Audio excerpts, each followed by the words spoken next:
سلام بچه‌ها، چطورید؟ من رادی نمزد هستم و اومدیم به یه ویدیو دیگه از کانال من و در این ویدیو ما به دنبال ادامه اون بازی هستیم که پارت اولش من گذاشتم، همین جنگ اینا، و امیدوارم که بتونیم خوب بازی کنیم.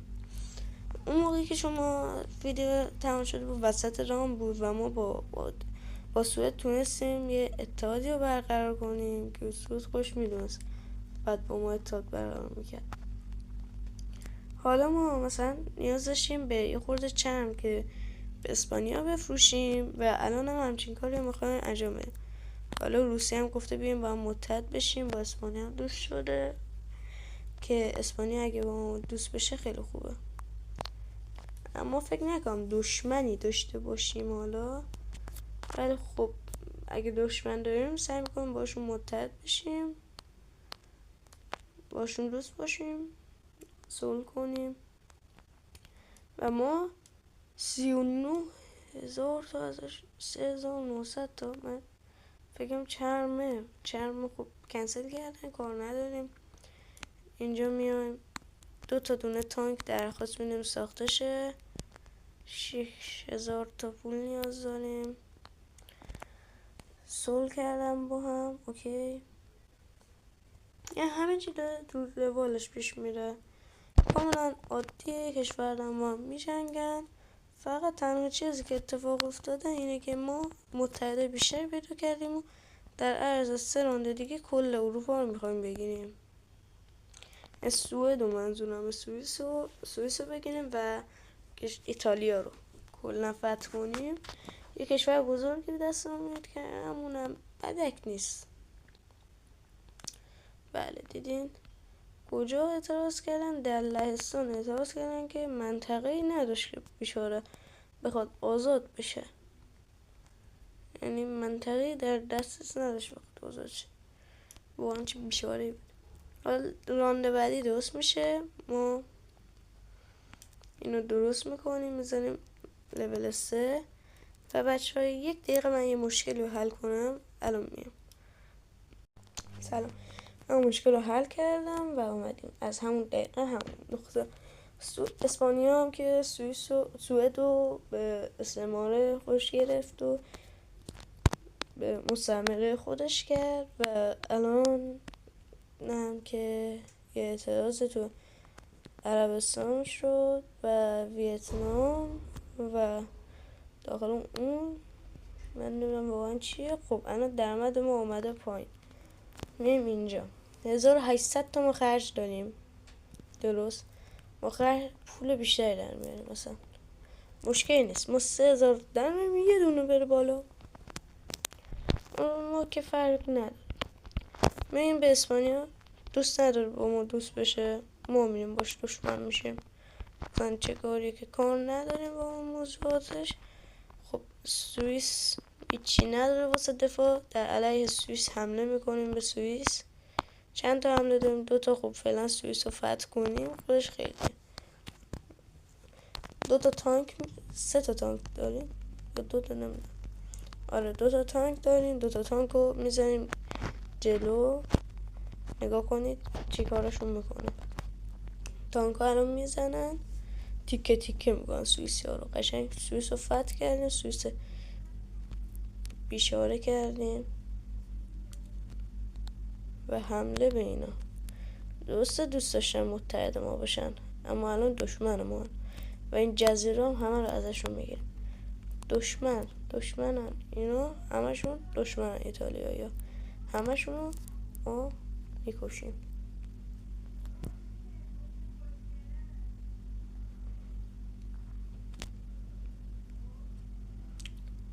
و حالا ما میریم با اینا صلح میکنیم، اینا رو به استعمار میتونیم بگیریم که اینا قبول نمیکنیم. ما نامه‌ای نداریم که بهشون بزنیم، این اوضاع خرابه، هیچی نداریم. خب میگه بیا با هم صلح کنیم، ما میگیم نه، حمله میخوای بکنیم حمله کن، ما با شما صلح نمیکنیم.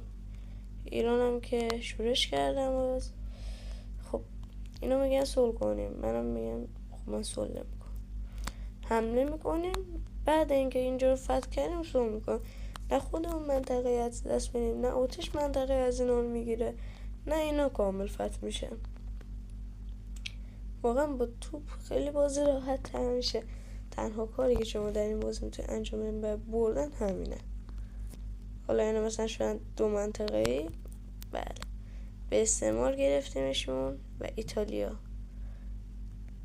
کل ایتالیا رو ما میخوایم بگیریم. و نگاه کنید این مثلا عربستانه،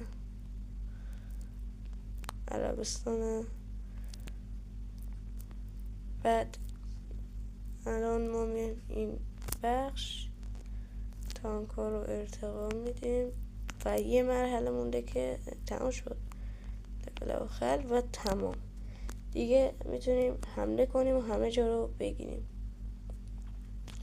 و صبر کردیم صلح کردیم با خیلی کشور رو، ولی خب یه ارتشی رسیدیم که همه جا رو میتونیم فتح کنیم باش.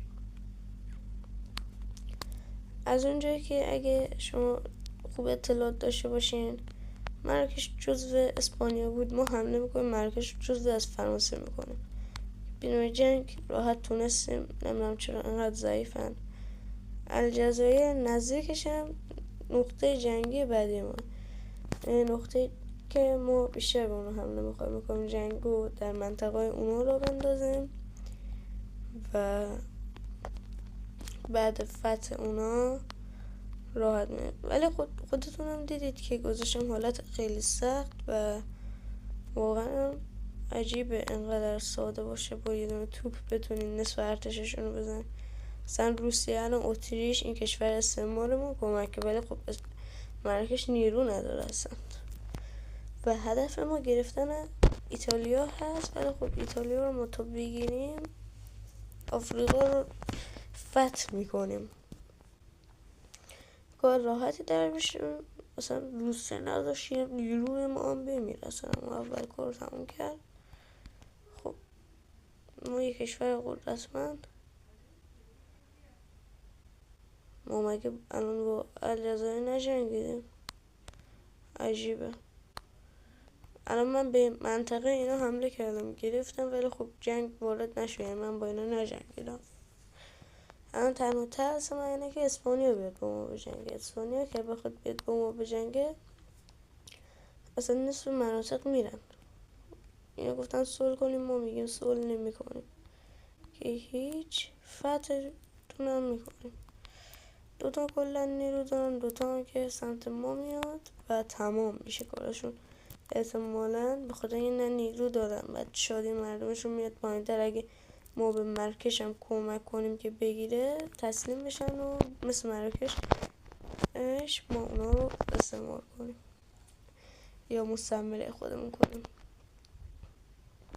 خوب داریم پیش میریم.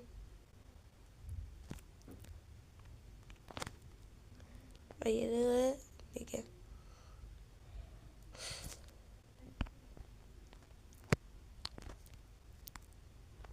و دیدیم استعمار ما بستن و ما میتونیم الان با حمله به کشور دیگه مناطق اونا رو بگیم که اینا میان با ما متحد میکنیم خودمون با ناپولی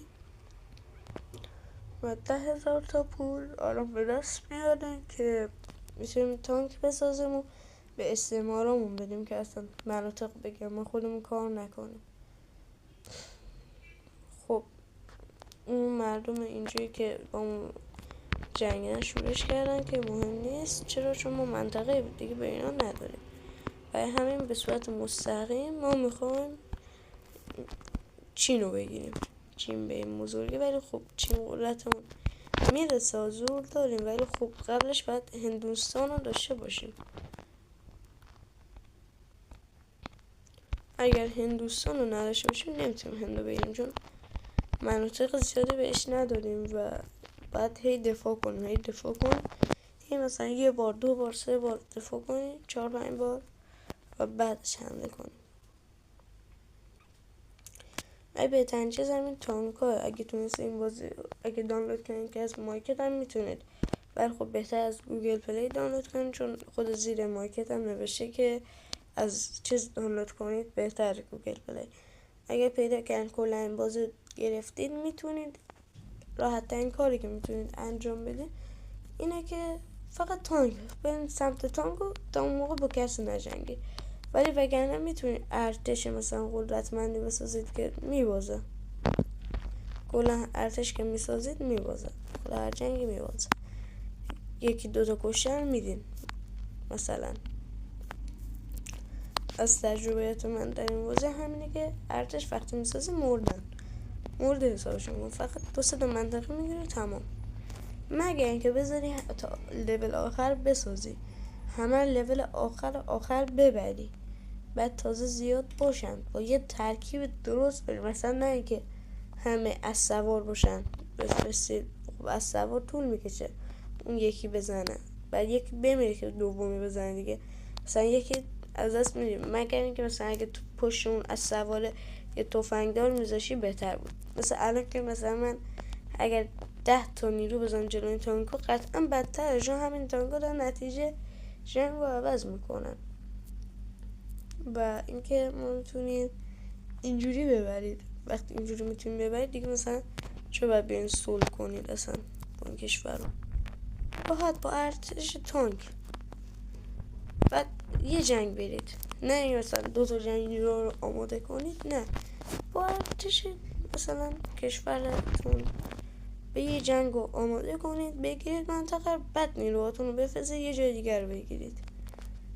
از اونجایی هم که نمیتونید حمله ها رو قطع کنید، اینجوری کنید. اول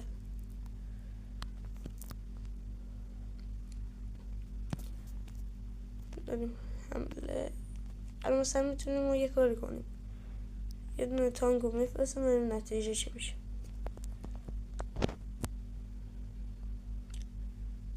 بعد نگاه کن خودتون با یه تانک میبرید، چی کاریه که مثلا 10 تا سرباز بفرستید.